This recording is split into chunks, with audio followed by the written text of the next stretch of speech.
everyone. If you had heard that tuk tuk tuk tuk sound, then that was a tractor sound, okay? Not my heartbeat. Okay, yeah, as I was saying, hello everyone, welcome back to my channel. We read Iknoor. So today I'm going to read the chapter 11 of this book, The Kid Who Came from Space, written by Rose Welford. Oh my god, I went to. Okay, let me. Oh my god, I went too much far. Yeah. Chapter 11, Iggy Fox Templeton. He is about to be a big part of this story.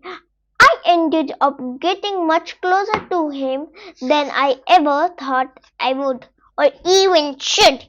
He is the kid who set fire to the school, except I was there and he didn't. It's just that a kid who set a fire to the litter bin, but doesn't sound as good.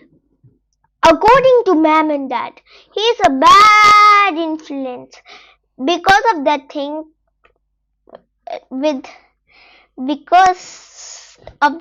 with him stealing crisp from the pub storage shed.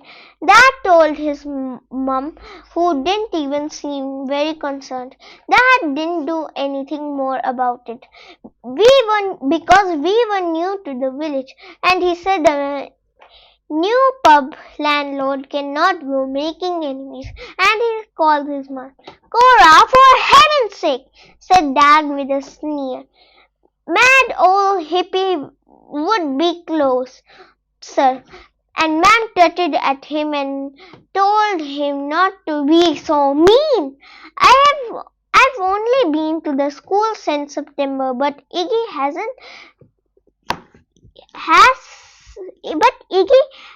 either truanted or been suspended from school so many times already that he's pretty much never there. And most recently he'd set fire to the bill in the east playground. Oh my god, Iggy liked fire. It wasn't serious. No one was hurt, although I suppose they could have been, and he got away with it if Nadia Kolswaki hadn't split on him. He had already made an enemy of her. Though she was out for revenge. It all started in a physics lesson with Mr. Springham. He was going on about the refraction of light, or reflection, both. I can't remember. I remember that Iggy had moved himself to the front and was watching as Mr. Springham used a glass plaque of water to bend a beam of light in a single point. He even wrote something in his notebook which I had never seen him do before. The next day he was sitting behind me on the school taxi bus. Tammy was in the seat front of me next to Nadia Kowalski. There's about 6 other regulars on the bus and I don't know them much. They're in different years and they were either chatting to one another or playing music or on their phones. Greeting, Tate, Iggy said, leaning over my seat like this. Greetings, Tate. This was in October, a few months after we had moved to Kildare, and I knew him a bit, apart from Tammy. He is the only new kid in my age in this village. Near my age in this village. He is older than me and Tam by a year or so, but he is in still year 7 because he missed so much school. Want to see my dad's face? He whispered, casting sidelong glance at Tammy and Reddy. Without waiting me to answer, I was going to say yes anyway, but I mean, who wouldn't want to see a dead tray, whatever it turned out to be? He shuffled past to me and stood next to the window. Promise you won't say anything? He said. I shrugged. Yes, I said without thinking. He took off his glasses and said, wait till we stop. Then he took off his glasses. Sorry, it was really warm that day, more like August than October. The sun was shining in a cloudless sky. A few minutes later, the taxi bus had stopped at the end of a farm lane. We knew we'd be waiting because the girl who lives there is oh my god, ow, cactus. Okay, no worries. Yeah. Okay, flexed against the bus window and then took off his glasses with his other hand, moving them and to fro near the bottle.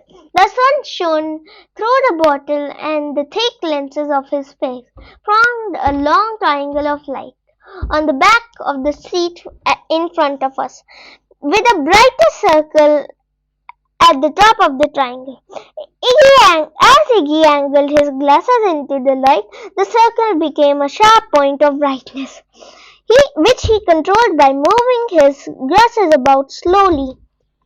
He moved the point of light until it cleared the seat back and rested on the neck of Nadia Kowalski. It's physics, whispered Iggy, like he was suddenly expert. The length of my specs will concentrate the sun's light into a central point, which will become very hot. But we didn't have to wait long. Only a few seconds later, Nadia squealed, "Ow!" and her head shot up to her neck. She looked left at Tammy and then back at us. Iggy had put his glasses back on and was drinking water from the flask. Did you?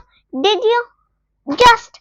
Iggy and I looked at each other and then back at Nadia. Our faces composed in expression of wide-eyed innocence. Oh my god. Innocence. What? We said together, and she turned back. On her red I could also make out a tiny burn mark from Iggy's dirt. Also from her neck. I could still tell that she was blushing furiously because everyone had turned around to look when she smiled, including a boy named called Damian from year 9 who everyone knows that Nadia is crazy about it.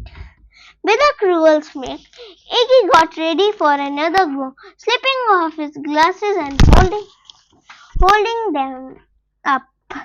But at that moment, the bus engine started again. The vibration of the bus made it impossible to hold the point of the dead tree steady.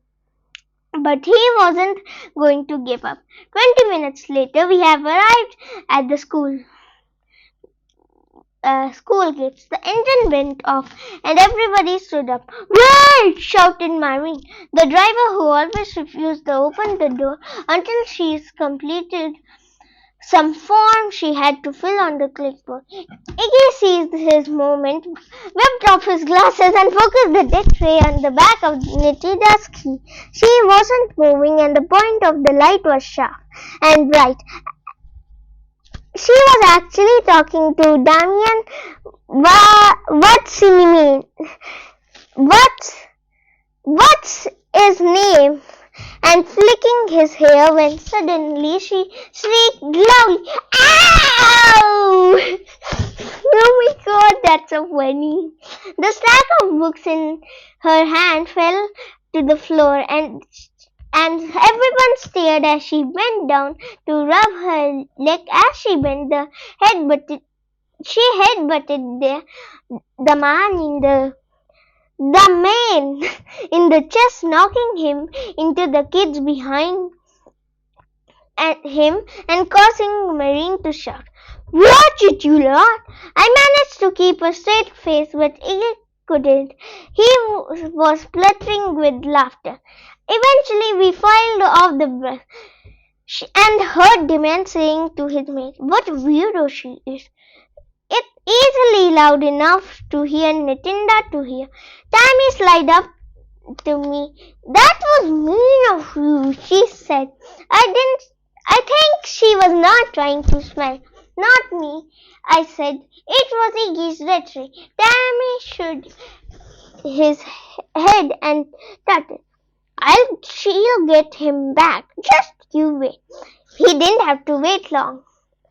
Okay, so you need to check the next video to do check like what happened. Okay, so means bye. And I forgot it again to say, please subscribe my channel and like this video and follow me on Facebook also. Iknoor, read with Iknoor. Yes, bye.